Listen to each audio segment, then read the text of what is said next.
More gunshots in Baltimore Sunday morning. 3 people shot in 3 separate shootings in the city in less than an hour from midnight to 1 a.m.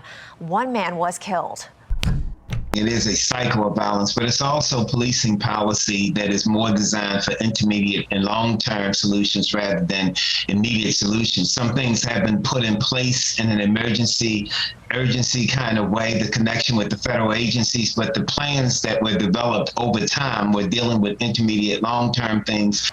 In the immediate here and now, former FBI agent Dr. Tyrone Powers says police must be more urgent and more proactive. To engage constitutionally, correctly, consistent with the consent decree, but to engage nonetheless and set some consequences. He says this should not harken back to zero tolerance policing. You still have this disconnect between the policing community, mainly created by the zero tolerance policies, which actually arrested everybody, whether you were good or bad. So then you had this relationship with the community where they didn't cooperate with the police, even when they knew who was doing the bad things, because they were afraid of both the cops and the robbers. The people were paralyzed and paranoid, and they're trying to come out of that particular cycle. State Senator Corey McCray says police are making progress in individual districts. I just was at the Eastern District Intelligence Center, and we know that in the Northeastern District, homicides are down 40%. We know that non-fatal shootings are down 25%, but in the Eastern District, we got single digits. We had a tough 2-3 weeks. That intelligence center is now in 4 police districts: the Eastern, Western, Southwestern, and just added to the Central District. But that intelligence center is also helping us address some of the crime in the city, and we want to make sure that's only at 4 districts. It just got to the Central a couple months ago. But how do you expound on those type of opportunities? As violence isn't slowing, there is an urgency to capitalize on what is showing success.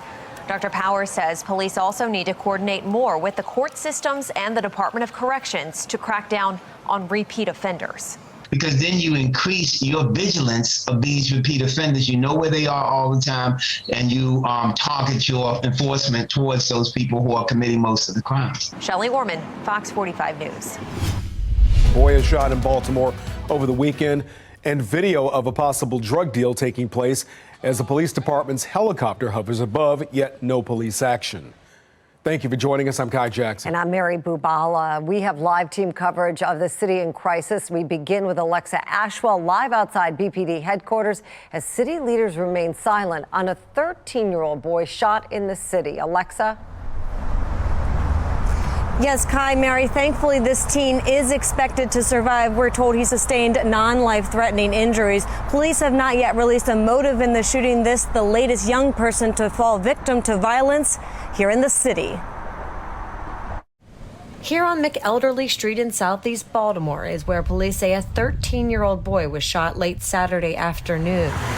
The young teen rushed from the neighborhood to a nearby hospital with a gunshot wound to his leg. Neighbors aware and troubled by the violence. It's what happens when there's rampant violence. The majority of city leaders quiet. The violence unfolding in Baltimore City Councilman Antonio Glover's district. I reached out to Glover 2 days before the shooting, the councilman posting this statement to his Facebook page concerning the recent violence, writing in part, "This violence speaks to a larger issue, years of neglect to address systemic issues in our community, to include trauma, mental health issues, substance abuse disorder, and lack of quality education, fair and equitable housing, and living wages." As for action taken, the councilman writing he's partnering with the Baltimore Trauma Response Team to address some of those issues. One of the worst things that can happen is to have young people who are out on the street, and whether this was, it makes little difference whether this 13-year-old was an intended target somehow, or if was maybe just a bystander caught in the crossfire. Less than 2 weeks ago, Baltimore City Council's Public Safety Committee discussing this concerning trend of young people falling victim to violence with Baltimore police. 14 people under the age of 18 have lost their life to homicide so far this year. That's just 2 less than all of 2020, and with nearly 12 weeks left in the year. I also reached out to the mayor's office for comment. I have not yet heard back. Reporting live in Baltimore, Alexa Ashwell, Fox 45 News.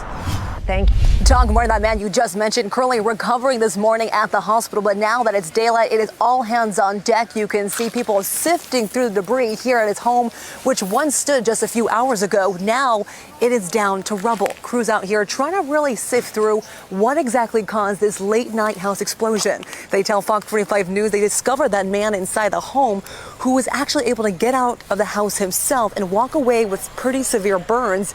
Right now, preliminary investigation points to a possible gas explosion.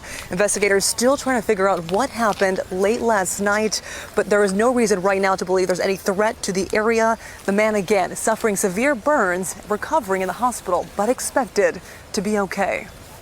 The victim of the house was immediately transported down to Bayview Medical Center, where he is currently listed in critical but stable condition with significant injuries, including third-degree burns to his upper body, his arms, and his face.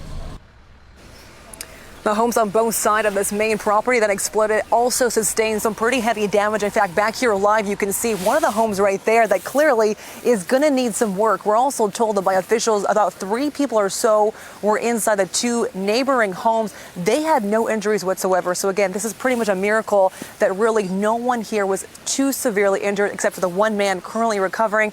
On a positive note, though, we talked to you guys earlier last hit, in fact, that the man right here who was sent to the hospital was missing 2 dogs. Officials have recovered those 2 dogs since then again, so now we're just praying that he recovers well, and of course this is cleaned up as soon as possible. Live at Edgewood this morning, Rachel Aragon, Fox 45 Morning News. All right, thank you, Rachel.